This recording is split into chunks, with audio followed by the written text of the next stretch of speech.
रांची के कट्ठल मोड़ स्थित eastern college of nursing and health studies में सोमवार को अंतर्राष्ट्रीय नर्सेस दिवस के अवसर पर लैंप लाइटिंग सेरेमनी, नर्सिंग दिवस और जीएनएम 2074 तृतीय बैच का फ्रेशर्स पार्टी धूमधाम से मनाई गई। कार्यक्रम की शुरुआत नर्सिंग काउंसलिंग की registrar Pratima Lakra, eastern college of nursing के निदेशक निशांत कुमार, डॉक्टर मणि मुक्ता, डॉक्टर अशोक कुमार ने दीप प्रज्वलित कर किया। नर्सिंग दिवस के मौके पर फ्लोरेंस नाइटिंगेल के नर्सिंग क्षेत्र में महत्वपूर्ण योगदान को याद कर किया। इस मौके पर कॉलेज के प्रिंसिपल ब्रह्मदेव राणा, नितेश कुमार, राकेश कुमार, सेजल, धीरज, लाडली, अमृता, ललिता सहित अन्य छात्र छात्राएं मौजूद थी।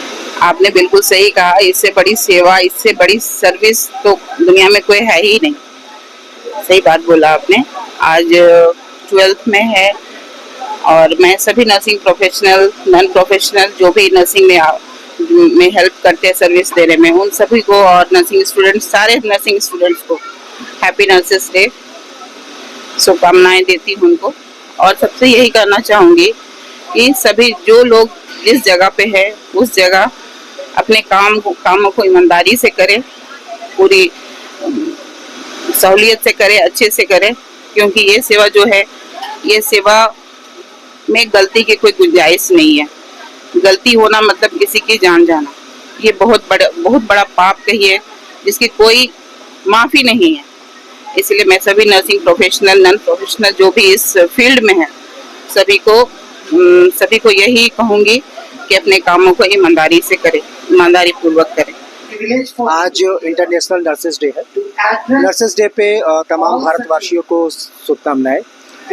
जैसा कि अगर हम नर्सेस की बात करें तो हम लोग सबको जानते हैं कि डॉक्टर जो है वो हम लोग उनको भगवान मानते हैं, लेकिन अगर डॉक्टर्स के बाद अगर कोई सर्व करते हैं तो वो नर्सेस हैं। इसको हम लोग कोरोना काल में देखा है कि नर्सेस ने कैसे हम लोगों का सहायता किया, हेल्प किया, मदद किया। उसके बाद आज हमारे इस संस्थान में 3rd बैच का ओथ सेरेमनी है। जो बच्चे जीएनएम कोर्स स्टार्ट करते हैं, नर्सिंग की कोर्स स्टार्ट करते हैं, तो एक ओथ लेते हैं, शपथ लेते हैं कि हम पूरी निष्ठा से और भाव से मरीज की सेवा करेंगे। तो आज हमारा 3rd बैच का ओथ सेरेमनी है। इसके साथ ही फ्रेशर पार्टी भी है।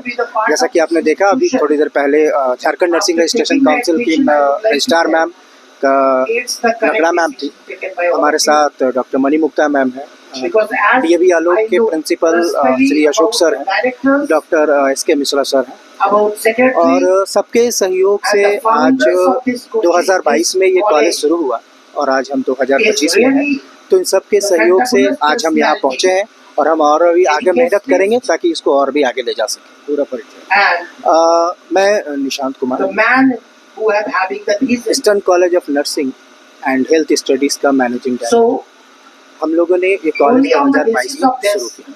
नर्सेस जो होती हैं, मैंने पहले भी आपको कहा, वो बैकबोन होती है किसी भी हॉस्पिटल के लिए, क्योंकि दवाएं तो हम लोग देते हैं ट्रीटमेंट के लिए, लेकिन जब तक किसी भी मरीज को प्रॉपर केयर ना मिले, दवाइयों का समय क्या है, कैसे उन्हें खाना है, खाने के साथ साथ क्या क्या प्रिकॉशन रखना है, ये सारी चीजें बहुत डिटेल में बतानी होती है और समझानी होती है।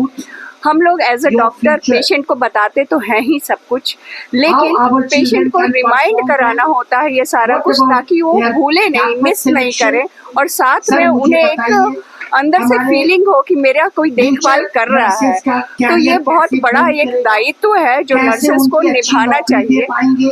और आजकल जो भी पढ़ाई हो रही है, तो पढ़ाई और प्रैक्टिकलिटी दोनों दो चीज होती है। पढ़ाई से हम अपनी शिक्षा पूरी करते हैं, हमें नॉलेज होता है कि हमें क्या देना है, कैसे देना है, लेकिन प्रैक्टिकल वे में कैसे उन्हें सिंपैथी और इम्पैथी रखना, ये बहुत जरूरी फैक्टर है जिसकी भी शिक्षा कॉलेज में देनी चाहिए।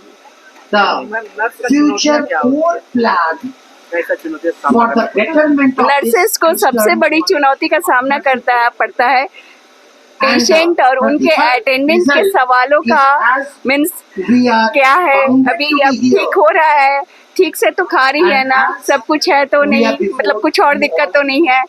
डॉक्टर्स भी इन सवालों का जवाब देते हैं, लेकिन चूंकि नर्स हमेशा पास में रहती है, तो कोई भी अगर मिलने आते हैं तो वो पूछते ही पूछते हैं, और उन्हें हर बार अच्छे तरीके से उन्हें बताना पड़ता है कि हाँ ठीक हो रहे हैं। अगर क्रिटिकल मरीज भी है तो भी उन्हें उस तरीके से पैनिक नहीं करना होता है।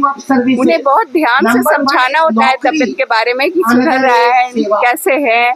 और उनका बहुत से पेशेंट तो ठीक है ओपीडी बेसिस पे, लेकिन बहुत से जो इंडोर पेशेंट्स हैं उनका केयर है जो करते हुए, उनको भी समझाते हुए, उनके अटेंडेंट को भी समझाते हुए सारी चीजों को मैनेज करना, वो चीज है।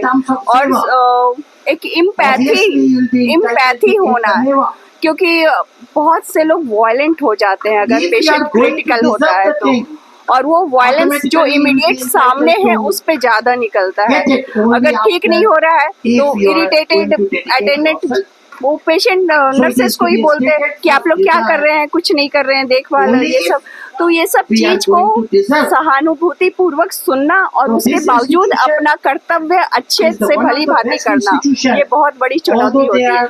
आज आपको अगर कोई दो बात सुना दे तो आप बर्दाश्त नहीं कर पाएंगे, लेकिन डॉक्टर और नर्सेस को सारी बातें सुनते हुए, समझते हुए कि उनकी अभी स्थिति ऐसी है इसलिए वो वैसा बोल रहे हैं, और फिर भी उन्हें केयर देना होता है, ये बहुत चुनौती भरा काम है।